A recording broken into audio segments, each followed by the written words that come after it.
Welcome, everyone, and thank you for joining this. I don't even know what to call this. We're going to just call this one our Halloween wrap-up show. This is something we don't typically do during the month. This is our second free show, and we hope you all enjoy it. We're going to talk to you about what we've enjoyed or didn't enjoy about the season so far. How do you feel about that, Derek? I love it because I kind of pitched it to you, so I would hope that I love my own idea. Otherwise, I'm just an absolute sadist, which I kind of am. Well, let's be real. If the shoe fits. Hell yeah, I do love this idea, though. He pitched it to me as this time capsule. Yeah, it's basically just our recap show. Everything that we experienced over the course of the 2023 Halloween season. I mean, this is something that we used to do in article form, but I think you and I have been finding more and more recently it's not as easy to sit down and pump out articles as it used to be. I don't know. We're just getting a little bit more busy, maybe a little bit more scatterbrained. Maybe we just want to go sit down and play some Super Mario or something instead of sitting down and writing for 3 hours a night when we get out of work. Absolutely. Because some of us are dropping dinners on the floor because we're so overwhelmed, or some of us are cleaning out that fucking litter box for the third time today. This just feels like the right format to do it in. Just two Johns, one little, one incognito, and we're talking about Halloween and how the season went. So, since this is your thing, I would love for you to start. And I know that you've been kind of watching some things here and there. What kind of stuff you been watching? Wow, what have I been watching? Well, surprisingly, not as much as I thought I would be watching this Halloween season. Right. I still have a list, and I was very particular about what I watched this Halloween season. So let's start with things I haven't yet got to, but they were on my list, and I just didn't squeeze them in before the holiday itself came around. So on my to-watch list post-Halloween at this point, I think I'm going to have to make it around to R.L. Stein's Zombie Town, which recently hit Hulu. Haven't watched it yet, but that's his new spooky movie. And I believe that one has Dan Aykroyd and Chevy Chase in it, which is pretty rad. It is rad, dude. I did watch that the other day. I was fucking stoked. I had no idea going into it who was in it. And then, yeah, Chevy Chase is there, Dan Aykroyd's there, and it's just kind of like it hits you, and it's super weird. It's good. It's enjoyable, though. I think you'll like it. It was sort of the Halloween of R.L. Stein. This was his year. It really and was. Unfortunately, I didn't show up enough for it for him. I think because I was just unprepared. I think months ago, we were still technically in the Halloween. Well, we were in what you and I consider to be the Halloween season, not what most people consider to be the Halloween season, when it was leaked that there was going to be a new Goosebumps show this Halloween. And it was a poster that leaked. And when that poster leaked, it ended up being the official Goosebumps poster. I thought it was fake. I did too, It honestly. just did not look real to me when that leaked. And everybody was telling me, no, that's the real deal. We know now that it was real and that was the real poster, but Slappy on the poster, it looked like some bad Photoshop back then. Yeah. Justin Long is in it. A couple other people that their names are escaping me. Have you checked any of the Goosebumps show out yet? I watched the first 2 episodes so far. The first episode is Say Cheese and Die. The second is The Haunted Mask. I don't want to go too far into it. It's interesting how they went about it. I can't quite put my opinion on air about it yet. I have to watch the other, 5 episodes? So like the other 3, I don't or the even other know 6 if or it's whatever. all out or Yeah. So I'd love to say a lot more about it, but I just can't yet. I will say that it's cool. It's different. It's a lot harder than I assumed a Disney property would go for the horror aspect, but like it's enjoyable, and I think other people who haven't seen it yet will enjoy it too. I definitely will check that out at some point because, I mean, it's Goosebumps. How am I not going to check a Goosebumps thing out? But just sort of ran out of time. So if that wasn't enough for R.L. Stein, the man turned 80 years old just the other day. And we actually, again, time capsule. I'm just putting this into a digital audio file for me to listen to. The man turned 80 years old, and then I tweeted about how he turned 80 years old. And then he retweeted us, which turned into a whole mini kind of little viral thing for us over on Twitter. It was nice. So it was pretty cool. So it was the theme of R.L. Stein's Halloween, and yet I somehow didn't watch any R.L. Stein stuff outside of the original Haunted Mask that we covered on one of our Patreon bonus shows. Right. You're just saving it for the hangover. Once we have that little Halloween hangover, you're just going to binge watch all this good R.L. Stein stuff. That's probably true. Yeah. So a couple other things that I have yet to watch that came out. Pet Sematary Bloodlines, which is a new prequel to that rebooted Pet Sematary that came out a few years ago. And that one came out on Paramount Plus, straight to streaming. And it focuses on a young Judd Crandall. And I just don't know about that one. I didn't like the Pet Sematary reboot very much because Pet Sematary, both the book and the original movie adaptation, I've mentioned it before, some of my favorite pieces of work ever. Yeah, they're perfect, especially the way they Stephen King work. And I'm just a little wary about this one here. So I'm sure I'll get around to it. It's not high on my priorities list. Yeah, that's kind of where I am with it too. Yeah, and neither is The Exorcist Believer. To say the least. I kind of had not much interest in it at all because despite loving horror as much as I do, The Exorcist doesn't hold a particularly important place in my horror heart. Right. So the promise of a requel trilogy kind of had no effect on me.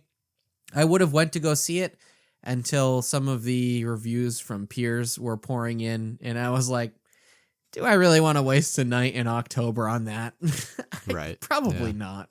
Yeah, I honestly, I didn't care. I was like, whatever. If I get to it, I get to it. If not, I don't. And then, like you said, as soon as those reviews started rolling in from people we know and people we trust, it's like, maybe it's not meant to be, I guess, whatever. I guess I'll just go and see something else. Another one, just like Pet Sematary. I'll probably get to it at some point. Yeah. But the last two, one I'm actually probably going to be heading out to see this weekend is the Five Nights at Freddy's movie. That's one of those that I haven't really ever been wrapped up too heavily into it. Like there's a pack of games on the Nintendo Switch. So I bought that to try to just understand it a little bit more. Because, man, that is a cultural phenomenon. It is. That is it's extended past a younger generation, obviously. Older people definitely love it. But it was one of those, almost like that generation's Goosebumps or Are You Afraid of the Dark? That was the horror thing that really exploded and captured the imagination of the younger Gen Z kids. Yeah. So while we were there and watching it, I don't think you and I necessarily understood it as it was happening and blowing up and being this super popular thing. Right. Yes and no. Like my little brother, he's kind of into it, and we used to watch videos of it all the time, just like people that were kind of meme riffing off of it. You know what I mean? Like Markiplier, he does all kinds of weird shit, and Five Nights at Freddy's always manages to make an appearance on his videos. But yeah, there's some truth there for sure. I don't know it to a T or anything. I'm not sitting in my basement playing Five Nights at Freddy's or nothing. And that's sort of why I'm excited to actually see a film adaptation because I want to be a part of that and understanding it better than I do because the premise is really cool to me. Just evil Chuck E. Cheese animatronics just out to get you. Sign me up. I just don't necessarily know where to start because there's so much to dive into. So I'm hoping that a feature-length film is the jumping off point that gets me to at least caught up or where I need to be a little bit when it comes to that. Oh yeah, no doubt. They actually have action figures. You've probably seen them before at Walmart of Five Nights at Freddy's. But But every time I go there and I'm checking out some figures, I always see these things and I'm like, man, I should just pick some of these up. Some of them look pretty fucking rad. Oh, yeah. I mean, the character designs alone, like, Mhm. they're really cool and they're really creepy. And then you start questioning, you're like, well, what kid, like what real kid in the Five Nights at Freddy's universe would have liked these characters because of how creepy they were? Right. And then you go back and you watch not Chuck E. Cheese, but the Showbiz Pizza Place. Those characters, I can't understand how kids would have liked them, but apparently they did. So it's like they're creepy. Five Nights at Freddy's is creepy. Kids, I guess, could like it technically. Anyways, Sure. Yeah. that's a mini rant. And then the other thing I missed in theaters, which I is another big quote unquote horror event, was Saw X. So the 10th Saw movie. Wow, I'm surprised you didn't see Saw X. Saw X is really, really good. He actually goes to space in this one. Oh, man, you had me for a second, too. I was like, you went out and saw Saw X? That doesn't sound right. Yeah, dude, he's got like this chrome-looking Oh. mask and everything. It's fucking awesome, dude. Yeah. Well, actually, I mean, now I haven't seen it myself, but I've also heard that a leprechaun pops up at one point on the space station as well. He does, yeah. Leprechaun. Yeah. And I don't know, some guy that haunts the dreams. Yeah. Yeah. And Sam Neill also pops up there. Samuel. Because they're on a ship in Saw X, Yeah. and it's called the Event Horizon. And then Sammy Kerr, he's there. He's just got his guitar rocking out. Now you're just being ridiculous, okay? Now you're being crazy. You can't just add all these people. This is ridiculous. All right, so those are all the things you missed. That's a long That I list. missed that people years from now are going to be looking back and going, that was great. Why didn't he watch that? He missed out on this. Or they're probably saying it now too. Let's get into a couple things that I did choose to watch. All right. Outside of my standard, I'm watching Treehouse of Horror episodes. I'm watching random Roseanne Halloween episodes. Here are some things I thought that were both new or noteworthy that I did watch. So let's start with a movie that came out for some reason over the summer and totally bombed.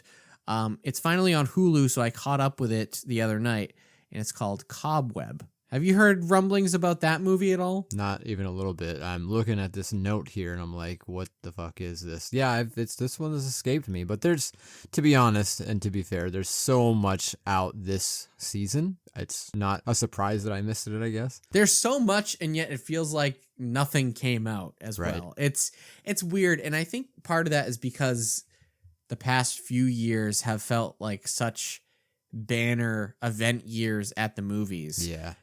With weird ones like Malignant or Barbarian, and then with obviously having Michael Myers, the Halloween movies back in the theaters, regardless of what you thought about them. Right. It was a Halloween with Halloween. Oh, yeah. Like It was an event. those are few and far between, and we got that for like 3 or 4 years in a row, which kind of spoiled us. But regardless, we have had some good stuff come out this year, and Cobweb, I think, is one of those good movies.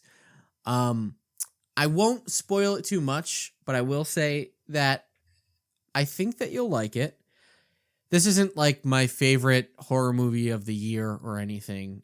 It definitely feels derivative of a lot of other different horror, kind of maybe like a little bit of Coraline, maybe a little bit of Monster House. And there's just some really great Halloween scenery as well. It's a good time. I've heard other people describe it almost as like adult Goosebumps. And while I wouldn't go that far, I could certainly see how people would maybe draw those connections. So might be worth checking out for you. Another thing that I went out to see is actually one that you and I both got out to see. Oh, So instead of me droning on and on for another 20 minutes, I'll let you take the reins on this one. Before that, though, this was the one that you actually went to go see instead of The Exorcist. Yeah, 100%. Oh, fuck. I've mentioned it, but I have a movie subscription and I get a certain amount of movies a month. And I was like, I could use my tickets to go see The Exorcist and have maybe an all right time. Or I could take my tickets and go see Hocus Pocus, the 30th anniversary screening, and definitely know exactly what kind of a time I'm getting myself into. Oh my God. Yeah, this was kind of, I don't want to say it was the biggest highlight of my Halloween season, but it was definitely up there. Like, this movie was more to me than just a Halloween movie. I watched this movie with my little brother nonstop, and it was kind of unexpected to see it here in my town, considering a few decades ago they were fighting people on whether or not they should be able to show Harry Potter. Wow. So Yeah. that's the kind of town that you're in. Before the other people took it over, they showed Passion of the Christ every single year. It was like a huge event. So now you're understanding, right? Yeah, yep. All these movies are taboo. So yeah, to say that they showed Hocus Pocus was great. But as far as the 30th anniversary, I kind of think it's strange that this is indeed the 30th anniversary, seeing how like the last 2 years we were just pummeled with Hocus Pocus stuff. And this year it just doesn't seem like it's really there, I guess. Kind of strange. That sort of speaks to the season as a whole. It's not that it's been a bad season, but I think we're in a weird spot now where obviously 2020 was sort of ripped away from us. We didn't get to have a normal season. And it almost felt like 2021 and 2022 were overcompensating for that. Mm-hmm. And so now, even though we're getting stuff, it almost feels like this year pales in comparison to the last 2 years because, like you said, especially with Hocus Pocus, it feels like it's been Hocus Pocus overdrive for the past couple of years. Yeah. So now that it's actually a big anniversary for it, it almost felt like this screening wasn't enough for it. Was that last year we got the sequel? Yeah. Yeah. Which kind of bombed, and I'm curious if that had something to do with it just like not doing as good as they hoped, maybe. But I don't know. So let's see, what else do we got here?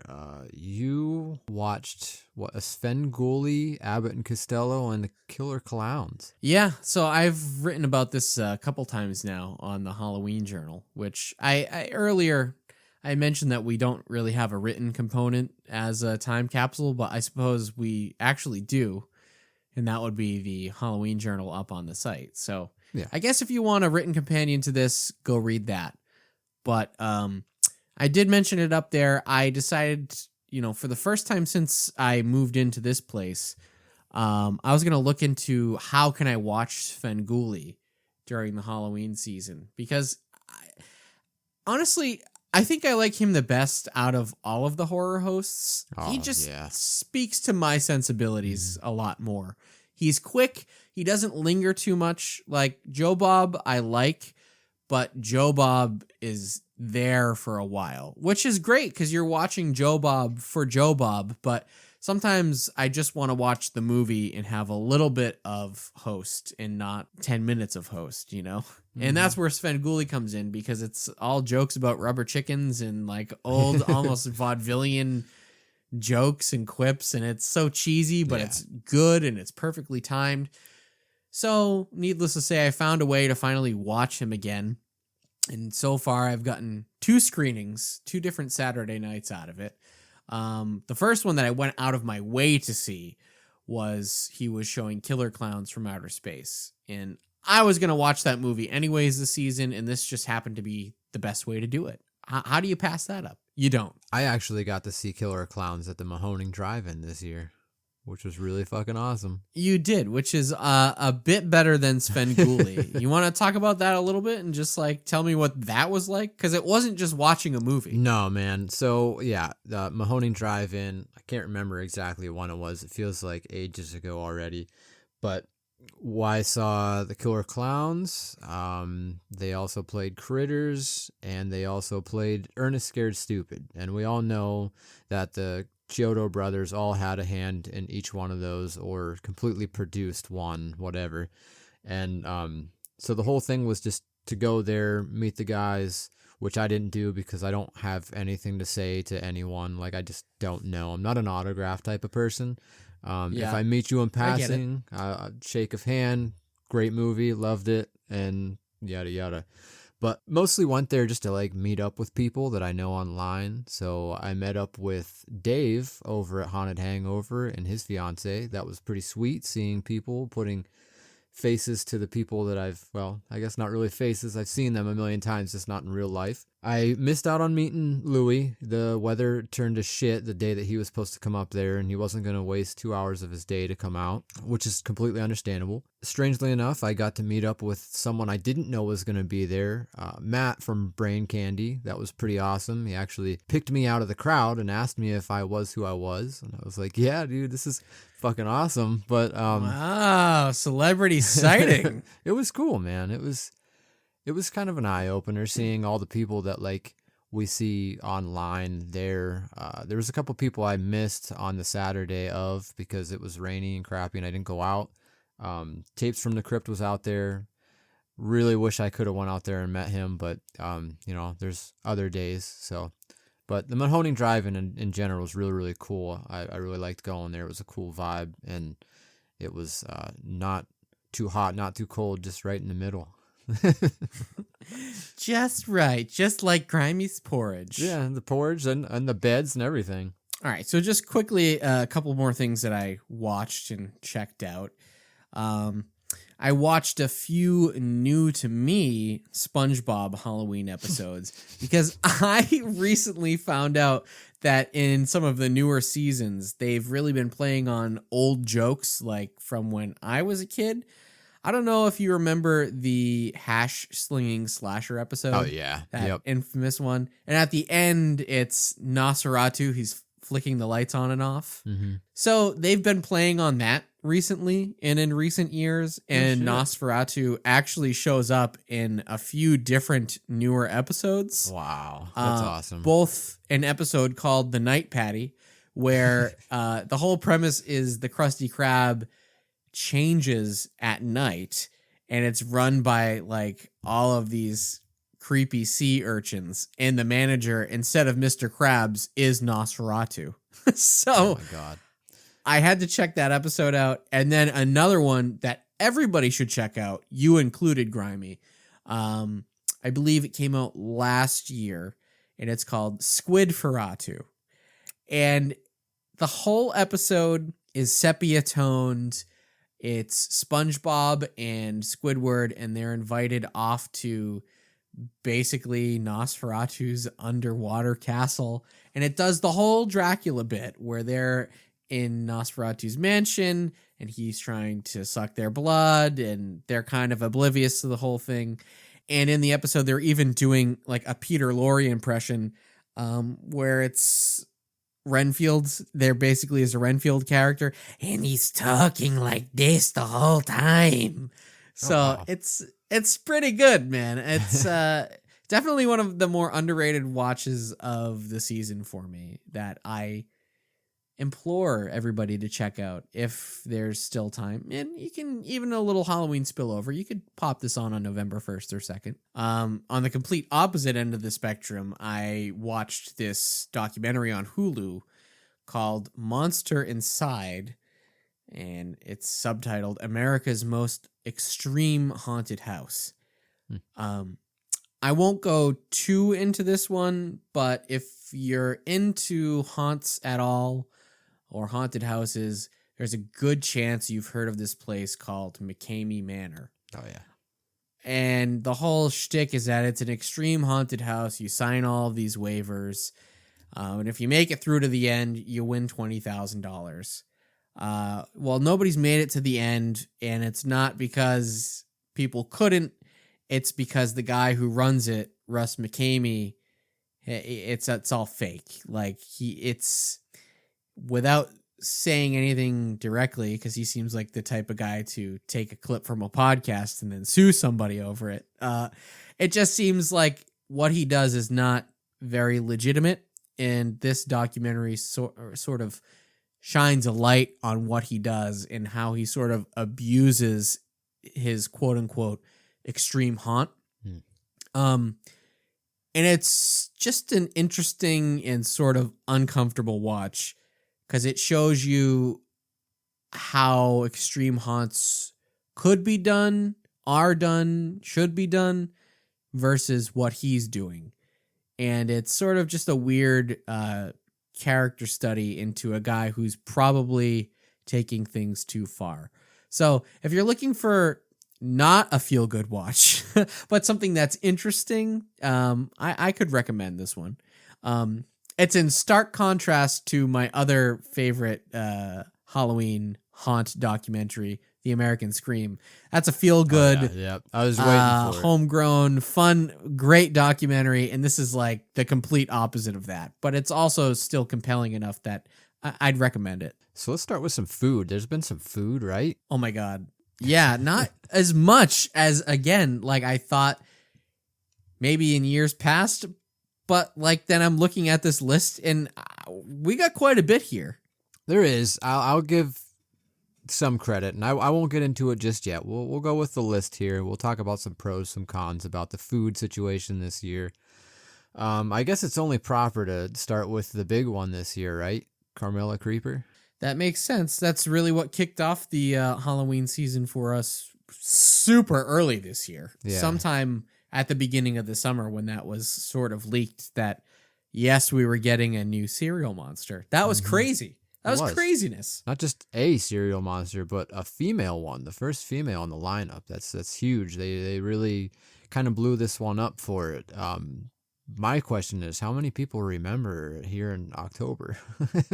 It's insane. It's like she just got overshadowed, and just feel bad for her. I think that's part of the reason why the season has felt like more subdued than it actually is that it actually started like 6 months ago. Yeah. Like when this cereal was leaked, Mm-hmm. I think that's when all of our collective Halloween seasons started. Imagine if we only found out at like the tail end of August that we were getting a new cereal monster.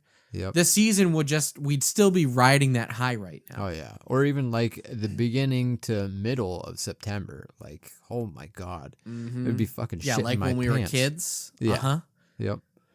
Yeah, it's not like it used to be. Like just going in there and finding out the day of what they have in store. It's just so much different. And that's one of my cons of the season now. It's just so weird that all this stuff is out there and available immediately. Like there's just no... Don't get me wrong, I'm a collector first and foremost, and I'm always hunting for these things. And it's not like they all manage to get here at the moment, but like majority of them do. And when I find them, I'm done. Like that's it. There's no more Halloween season for me aside from podcasting and social media and stuff like that. That's really the drive that keeps us going. But like, man, do I miss the days where you could just walk in and just find shit. You're not really looking. Yeah. You're just finding stuff. Yeah, just imagine you walked into your local Price Chopper or whatever you have around you, and you're just like, what's this next to Count Chocula? Yeah. A girl monster cereal? Yep. Are you kidding me? Like, it's still cool, and it's still fun that we got that, collective internet hype. But being able to find out on your own, just completely blind, that also would have been pretty cool, too. Oh, yeah.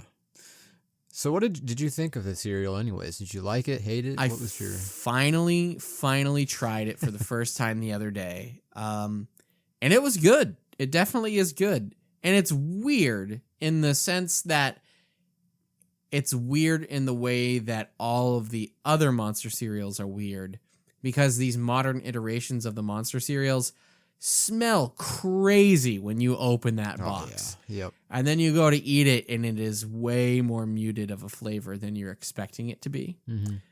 Which isn't necessarily a bad thing, because it means that like it's not an overpowering eat when you're eating it. Yeah. But it would have been nice if it was just like a tad stronger on the flavor department, I think.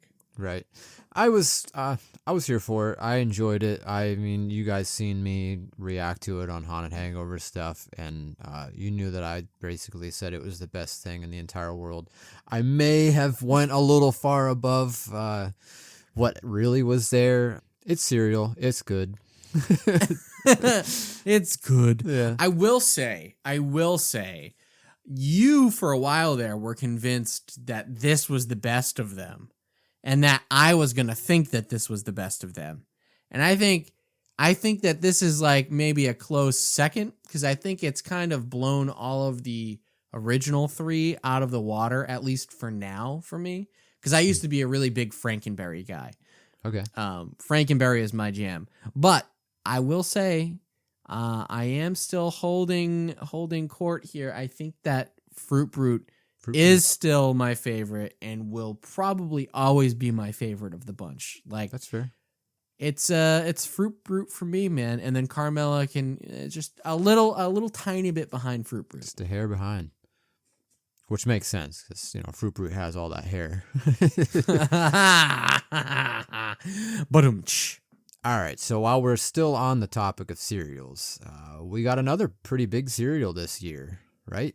The Great Pumpkin cereal. Yes, and I am ready to Charlie Brown. fight you on this one. I am fired up. It's and I've been fired up. It's gross. It's not disgusting. Gross? Gross? Let me tell you something. Today, I went back and I was reading through some of your best of the season reviews last year for food reviews. Yes. And you rated the Hocus Pocus 2 Berry Brew cereal a 9 out of 10. Oh, dude, it was good. It was good. Berry cereal, 9 out of 10, dude. I sure did. It's not the same as all the other berry cereals. Did you try it last year? Did you eat the cereal last year? You didn't, did you? Probably I did. You did not. You maybe. Fucking liar. You're lying. I don't know. Listen, whether I did or didn't, I am going to die on this hill that berry cereals can fuck off to space with Saw X and the rest of the horror crew. No, so this berry cereal, I'm telling you, this is like Pop-Tart berries. This isn't the same as like your typical, hey, this is a movie and we're just going to make berry cereal out of it. And it's completely different, I'm telling you. I 100% swear. Well, I'm never going to try it because it's gone forever now, unless they make a Hocus Pocus 3 cereal. All right, so the Great Pumpkin cereal, though. To my point, I think this is why I even maybe give the Great Pumpkin cereal an extra point. Because it's not a fucking berry cereal. I have said this for months upon months now. It seems like every tie-in cereal that we get is a generic berry flavor. I was so excited, so stoked, and I still am, that this Great Pumpkin cereal, they let it just be a nice, simple vanilla flavor. Nothing wrong with that. Let's not make it generic berry. Let's make it generic vanilla. Perfect. Yeah, and you know what? More power to them. I love that. And generic, I don't even think it was like a generic vanilla. I think it was like a nice, super generic, like cupcakey vanilla. It was like a cupcake, but without them doing the cupcake flavor. That's fine and dandy. For me, I don't really care. This cereal could have actually been dog shit, and I still would have bought it just for this fucking box, dude. Come on, Box you kidding is me? beautiful. Box is a work of art. It really is. I can completely forgive them for my experience with the cereal. For me, it was just like the texture for some reason. Like, I personally felt like the moment it hit any kind of liquid, it completely absorbed it and there was like no crunch left to it. And we got into an argument about that in the Facebook group, didn't we? You and I. Oh, we were Jesus. Going back and you forth. Came up with the most dumbest thing. No, this is how I eat cereal. And if you are like me, and it sounds like you are, and you need your cereal to have a crunch to it, then this is how you need to start eating your cereal, bud. You need to adapt. The cereal doesn't need to adapt. You need to adapt. You get your bowl, and you fill your bowl up with the amount of milk for a full bowl, but only pour in like a third of the amount of cereal that you're planning on eating. So then you just get that nice and wet, and then you eat that up. And then when all that cereal is gone, it's still crunchy. Everything that you ate was crunchy because it didn't get a chance to sog out. See, the problem with it was that I had this like shot glass of a bowl. It was like one bite. So it was already soggy in this little tiny bowl. It's not like I was sitting there for like an hour. Shot glass of a bowl? Legitimately, like the tiniest bowl I could find is what I poured the cereal into. And it fucking sucked that shit right up and just turned into a fucking wet blanket. I would like to go back in time and take a stopwatch to you and when you poured that milk. And I need to know. I need scientific hard proof because I'm just not buying it. Because I poured that milk in that cereal and it did not sog out. Maybe you got a bad box, dude. I'm thinking that's not it. I'm thinking this cereal just blows goats. but it has an awesome box. So we're Yeah, it gonna does have an awesome we're gonna box. have to just leave it at that because boy, we talked a lot about Great Pumpkin cereal.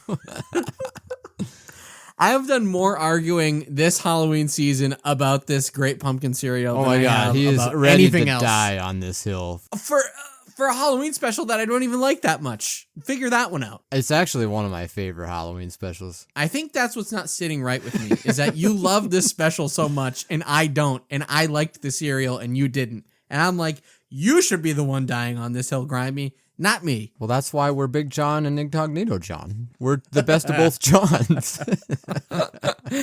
2 Johns, 1 bowl. Oh god. No. We had a couple more returning champs in the soda sphere this year as well. Voodoo 5, obviously. It's a tradition at this point, and I think they've been doing Voodoo as long as I've known you, so it's like our 5th anniversary of both knowing each other and drinking this sugar water. It's kind of a cool little annual thing that they do. It's one of the first things that pops up for the Halloween season. We're like, oh, there's the fucking Voodoo logo. It's got different colors this time and different artwork. What the fuck's it going to be? The only thing I hated is that they kind of released it a little too early, I think. Yeah, they. I feel like we've the past few years been finding out what the flavor is like a week before Halloween. Yes. Maybe like a week and a half, 2 at the most. If that, yeah. Didn't we find out like I want to say before I went on my vacation, like mid-September? Dude, it was mid like, to late September. Yeah. This year, what the flavor was? Well, we got this tie-in with this official candy this time. Like, I guess we have to just do what they want us to do. Here's my theory, and before we go too far, the flavor for this year, as it was announced, officially was Airheads. It was an Airheads flavored Mountain Dew. Was it Cherry Airheads? It was the red one. Correctly? Yep. Yeah, Cherry Airheads.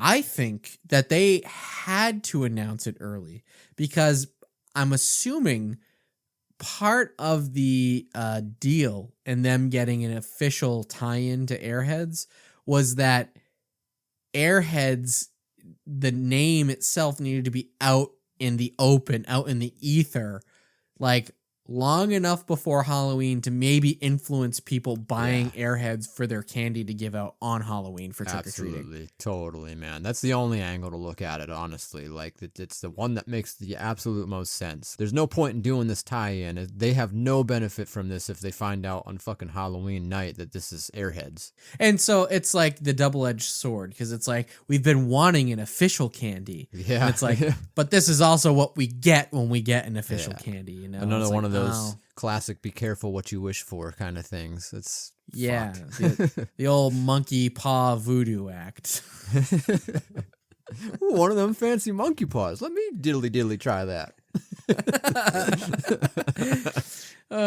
So on top of that, we also got another What the Fanta, and I don't even believe that they've announced what that flavor is yet, have they? You know, I really haven't kept track. I know a lot of people claim that it was blood orange or something like that because there was all kinds of hints going to France, or was it France or was it? But the other one was Dracula, I believe, was another one of the hints. I didn't really keep up on any of the What the Fanta because it like.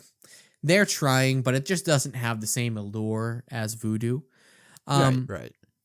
I did try it. I thought it was weird. I only took like 1 sip of it, and I think the thing that I got most out of that flavor was like almost like Smarties. That was sort of the flavor that I tasted, and I couldn't drink a whole can of that. It was like. It was tasty, but it was too much. I think that's actually exactly what I said it was, the Smarties. I was like, this is just kind of has a weird Smarties taste to it. But yeah, I don't. It's a very, very strange soda. I will say I loved the design. I mean, it's absolutely 100% different from Mountain Dews. It's just very simple, very minimalist. It's a cool design. I give them props for that. So hopefully if they do one next year, it's a better flavor, I guess. I expected candy, and if it's not candy, it just kind of falls flat as a Halloween soda. To that point, the can art is great. It is simple. It reminds me of when I was trick-or-treating in the early 2000s. We would go to this guy. He worked at Coke. like Coca-Cola, and instead of giving out candy, he would give out little Not little the white cans. stuff. Not the white stuff. That would be that's a fear from the 80s, not the early Yeah. 2000s. He would give out little cans of Coca-Cola and other sodas and whatever. And I just remember cans like used to get Halloween makeovers back then pretty regularly, and it wasn't anything like spectacular. They didn't go. It wasn't like voodoo level of detail. Right. But there was like a little something extra. Like you knew it was a Halloween version of the same soda that you've always been drinking. And this Fanta, what the Fanta can reminded me of that. So in its own weird, probably non-intentional way, it felt like a throwback to those little Halloween sodas of my youth. So that was nice. Something simple like a spider web or like a bat silhouette and an already established logo. Those are kind of the simple things that we all enjoy about the season. And you don't have to change anything about how something tastes. You could just throw some fucking bats or whatever, or a full moon in the background, or just little things like that make all the difference. Speaking of which, one of our last big bullets here, I think, for the food stuff, the Halloween Happy Meals this year, the old Halloween buckets, right? Yeah, talk about not changing much. Yeah, they really didn't change much at all. I didn't really even feel like I needed to go out and get any buckets because, I mean, listen, I'm pushing 30. We just did this last year. Yeah.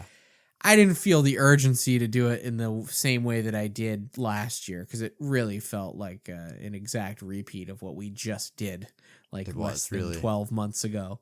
And to that point, somebody pointed it out online that it actually has 2022 stamped on the bottom of these new buckets. So like they're using the exact same molds from last year, just new colors and different paint jobs. It does feel like it's really, really easy. Like they didn't do anything, like they didn't go above and beyond. And I guess that's kind of to be expected. I'm sure they're still just kind of like getting their feelers out there for what works and what they can get away with advertising to kids. I still went out and got all 4 of them like super quickly because I'm a fucking idiot. Of course, but you needed to do that. I knew did, that. man. I know that was going to happen.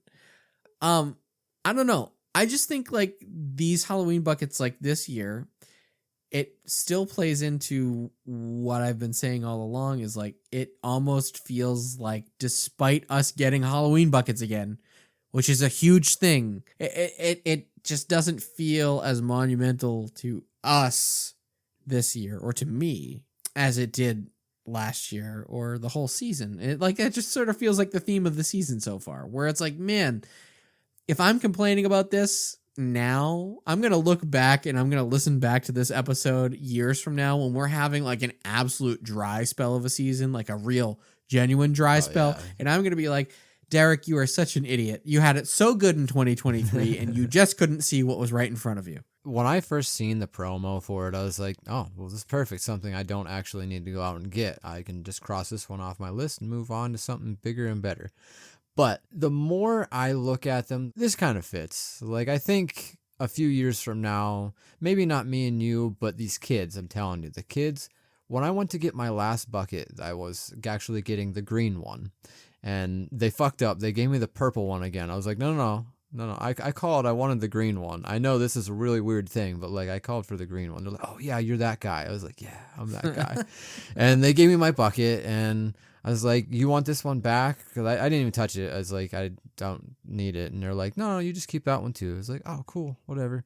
While that was happening, there was at least 300 fucking kids with buckets in and out of that store. And I was like, this is cool, man. If nothing else, not for us, these kids, like, they fully seem like they enjoyed it this season. It's cool, man. It's just nice to see. I have hope for the younger generation. So what you're saying is that you're not one of those skeevy adults that's stealing all the buckets from children. No. I'm still a skeevy piece of shit adult who's just taking up all these buckets before all the kids can. But it was nice to see some kids enjoying them.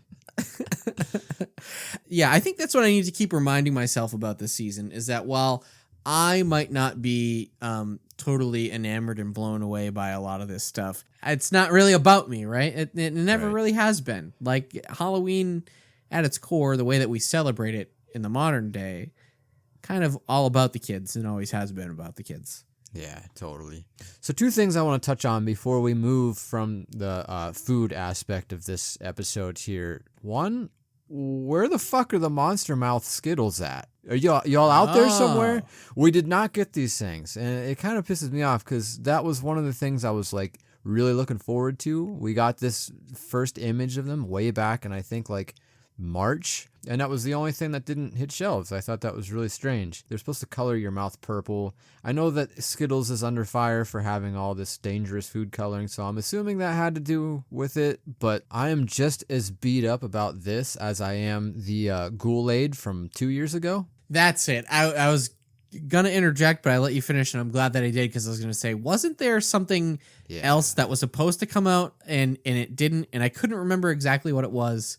Yeah. But it wasn't Kool-Aid. It was like a new Kool-Aid, right? Wasn't it like a Witch's Brew Kool-Aid or something like that? Yeah, it was still Kool-Aid, but it was like Witch's Brew, like scare. I don't remember if it was Scary Berry or something like that. I don't know. It was something played up like that. But yeah, the Kool-Aid man was like all in witch costume, had the black and green striped tight kind of thing going on, and had like this really cool jack-o'-lantern face, and it was an orange box. Dude, this box looked fucking killer. I was like waiting and waiting. I never got it. We never got it. We didn't even get it this year. Like, what the fuck? So yeah, two big gripes there. I just was very upset with it. The other thing I was really upset with was like we didn't really get. I know that we started off this segment with saying that we didn't get a lot of food, but we actually did. I'm going to once again go back on that and say we really didn't, because we got a whole lot of repeats. We got the Hershey's Vampire Fangs. We got the ghoulish green Twix and Snickers and the M&Ms that come in that bag. The fucking vampire kisses with the red shit in the middle. Like, man, we're getting an awful lot of repeats. The Witch's Brew Kit Kats, as much as I love them, like, did we just run out of creativity the last 3 years? Like, what the fuck? I think that we just had such an explosive like set of new foods for like year after year after year for a while there that like I think we kind of like peaked, and I don't know that we necessarily could do better than those at the moment. So as much as I want to be angry about that, I just feel like we hit our stride a few years ago with all that new candy, and like, how are you going to get better than a Reese's Franken Cup? You know, like that's the coolest thing that you probably could do with a Reese's peanut butter cup. What, are you just going to throw that out the window just to try to start from scratch again? You know, I just figured I'd merely bring it up so I could bitch a little bit. It's easy to bitch because it's easy to bitch because like, it's like, man, I want something new, but I feel like we also don't know what it is that we want that's new. Right. And if we actually just took a step back and we just look at what's before us, these treasures, this treasure trove of everything, it's kind of like, oh, we're at the peak of Mount Everest. Like, we've done all the hard work now. And now we're just like, man, I just wish I could climb another 100 feet. It's like, yeah, but we did it.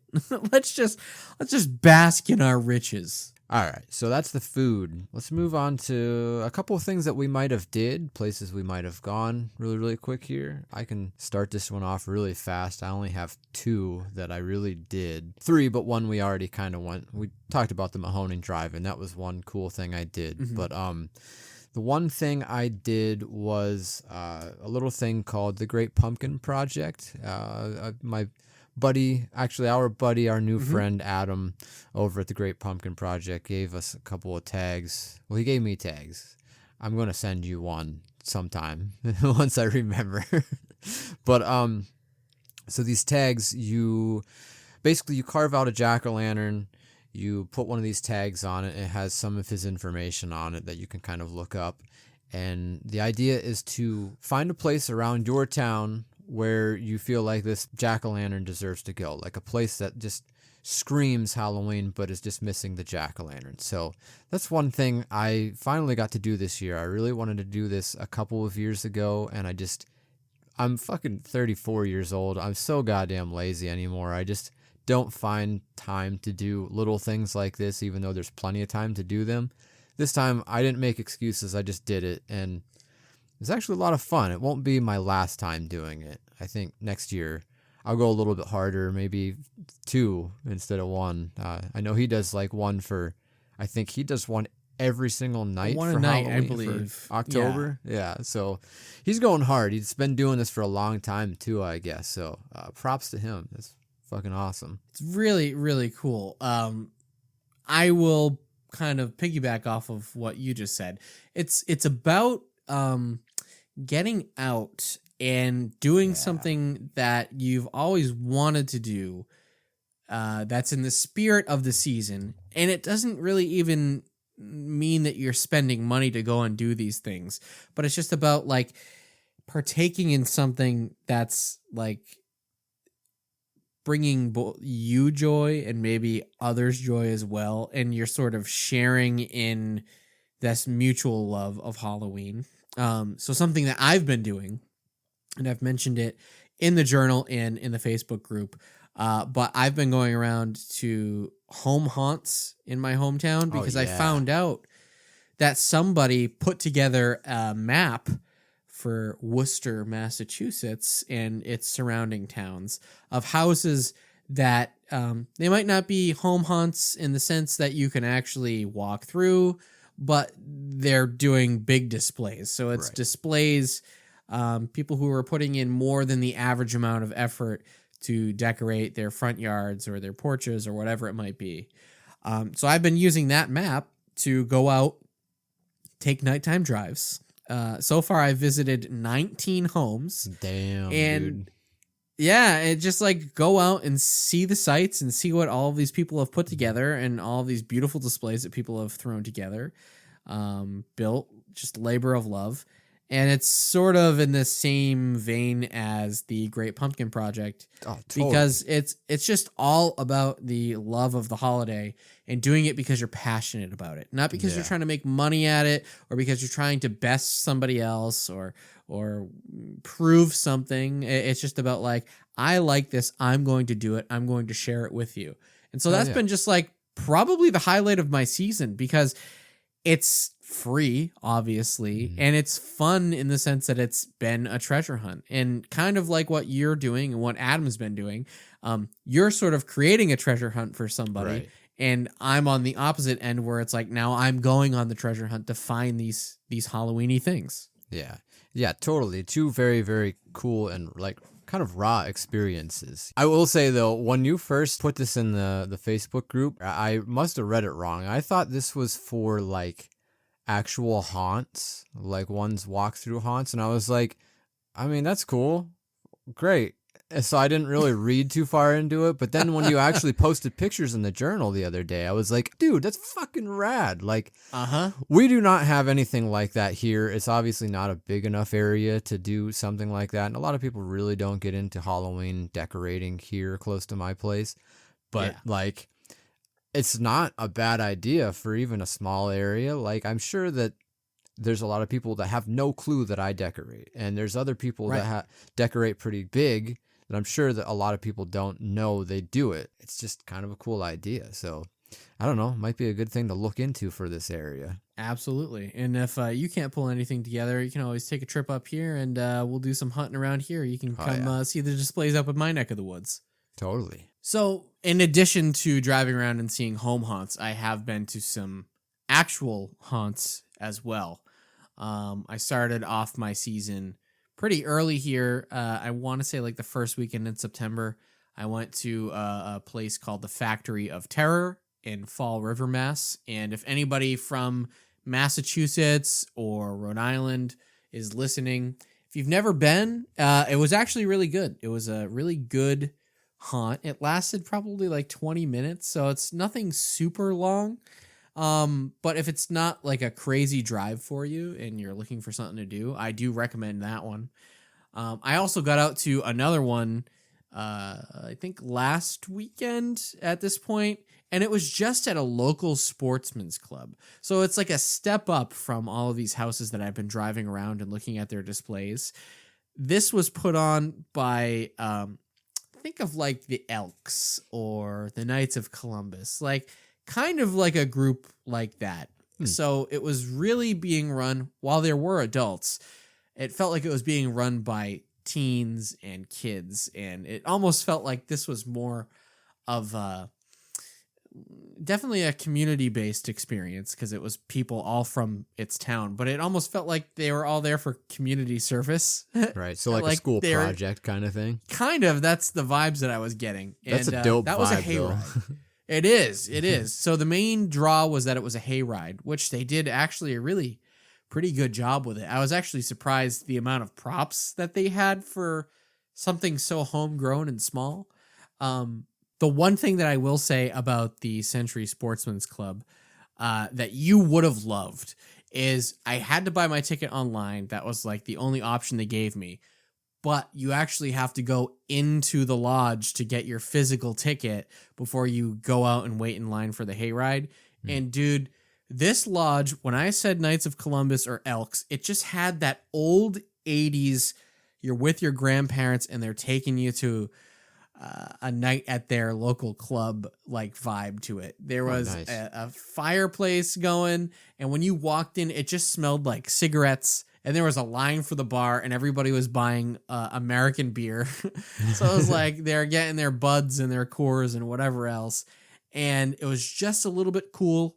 And everybody was talking to me with a crazy towny accent, and I was like, "Oh my god, I'm home!" Like I feel like I'm back with my grandparents again, doing something on a Saturday night.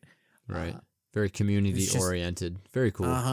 It's just awesome. But the big one that I'll mention and I'll end on here is I towards the end of September went down to Florida. Finally, last year I got postponed because of a hurricane.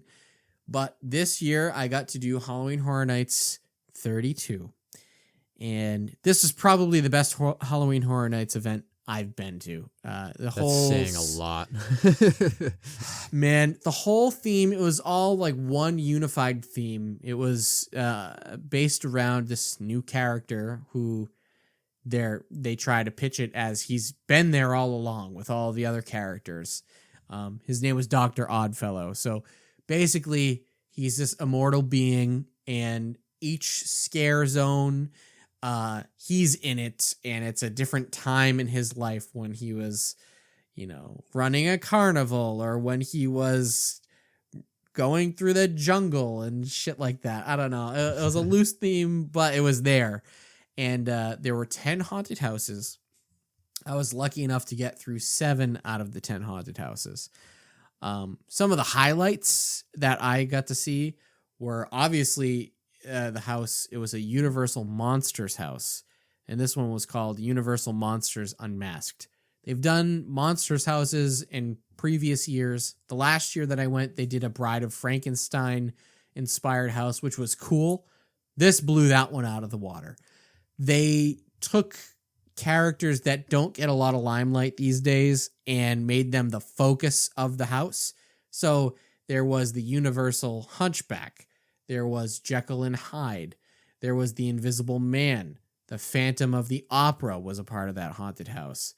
And it was just beautiful and gothic and creepy and genuinely scary. I had people popping out from everywhere in my face. I didn't know what was coming around each corner. It was just incredible.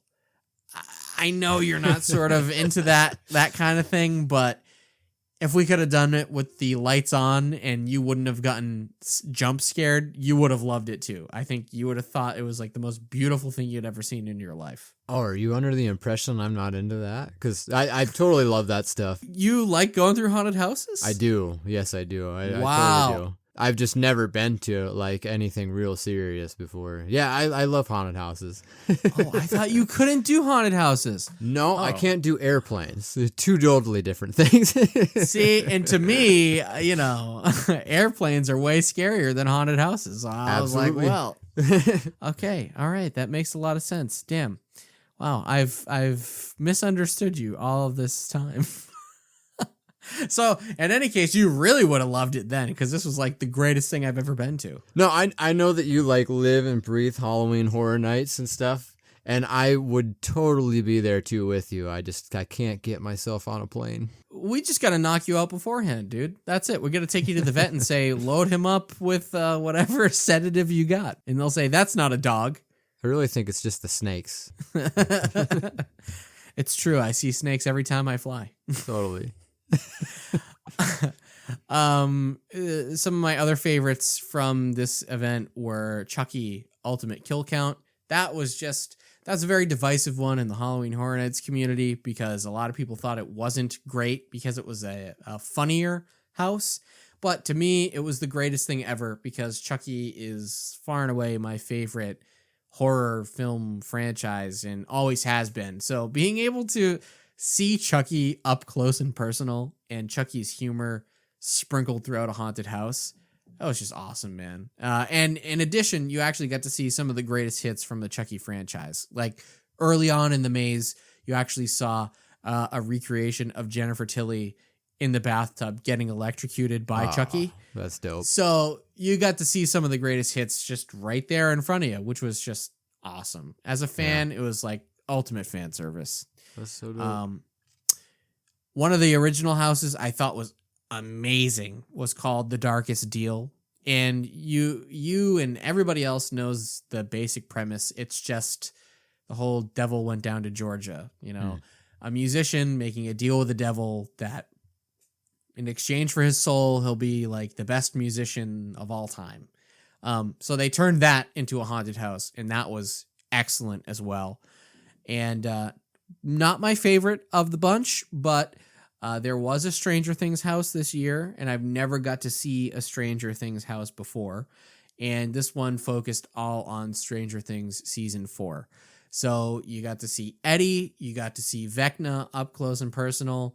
They recreated that scene where they're on Eddie's trailer and they're playing Master of Puppets with all of the Demobats flying around you, which was super cool to see. And they even managed to squeeze in walking through Eddie's trailer.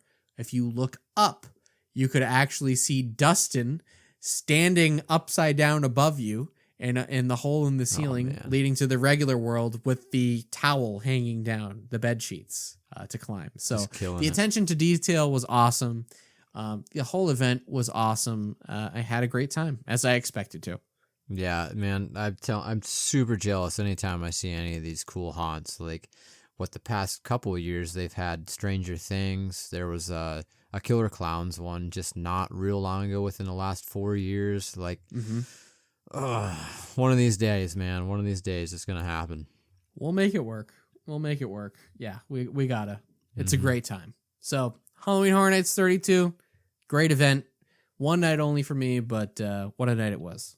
So this is, I guess, kind of the conclusion here, and I wanted to end on something positive. I really did have a truly awesome time this year. Admittedly, it was a different kind of year. It might have seemed kind of empty in spots, but also like full force in other spots. And I don't know if it was the algorithm or if it was just our content being better or what, but we engaged with a ton of people this year, like a ton.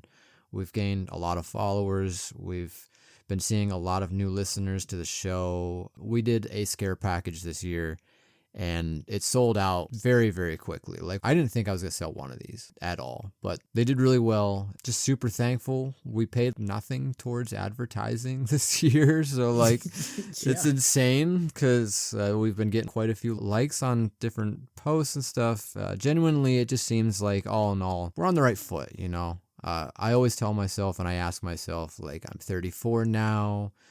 How long can I do this? And I think this season for me really has been the one to show me, like, hey, dude, you're here for a while. You're here to stay. You got something good. And we owe it to all of you listening here right now and people that check us out on Instagram and all of our socials and stuff. Really means a great deal to us. We appreciate you 100%. I think that's just been my biggest takeaway from this whole Halloween season. Like what you were saying, is just the community that's formed around us in years past, obviously, but this season in particular has been mind-blowing. I mean, making so many new acquaintances and friends and people who are just genuinely supportive of us that we've never met that didn't know that we existed 6 months ago is just mind blowing. And it's just so cool to find people who have similar interests to us and like what we do. And like you said, you know, we're all getting older, and it's sometimes tough to talk about what seems like the same thing over and over again. And what this is all sort of giving me a little bit of confidence on is that maybe the things that we talk about will change a little bit going forward in the next coming months and years. Not anything drastically different, but I mean, man, there's only so many times that we can talk about the same Treehouse of Horror episodes, you know, before we need to start branching out. But all of these new friends who have popped up have sort of given me a little bit of confidence that, like, hey, maybe you'll listen to us talk about things that aren't just Treehouse of Horror. And that's really cool. Yeah. So this season has had a lot of highs and lows, and I think it all averages out to be like a great season, just in terms of things that we got and things that we did, things that we partook in. But it's also been great in the sense that there's a lot of great new people and a lot of people who came out of the woodwork to support us, and that's really cool. So genuinely, thank you to everybody. And big thank you to you, Grimey, for everything that you do and you bring to the table. It's doesn't go unnoticed, and it's very much appreciated. Vice versa. I mean, match made in heaven. Oh, Big John and Incognito John. Yeah, that one. Absolutely. So with that, I'd say that's pretty much a wrap. That is definitely a wrap on the 2023 Halloween season. So with nothing further, I am Grimey. And I am Derek. And you have just listened to the Leftover Pizza podcast. Hope to catch you in the next one. Hope you guys stick around and hope you had a good time this season. We both did. Absolutely. Thank you for listening. See you in the next one. Nightmares will come true. Trick or treat, trick or treat, trick or treat for Halloween. When the pumpkin shells cast evil spells, your little white house turns green. Your little white house turns green. Your little white house turns green. Every post is a ghost if you got a witch's brew. And if you want your gate to circulate, oh, we can do that too. Trick or treat, trick or treat, trick or treat, trick or treat, trick or treat for Halloween. When ghosts and goblins by the score ring the bell on your front door, you better not be stingy or your nightmares will come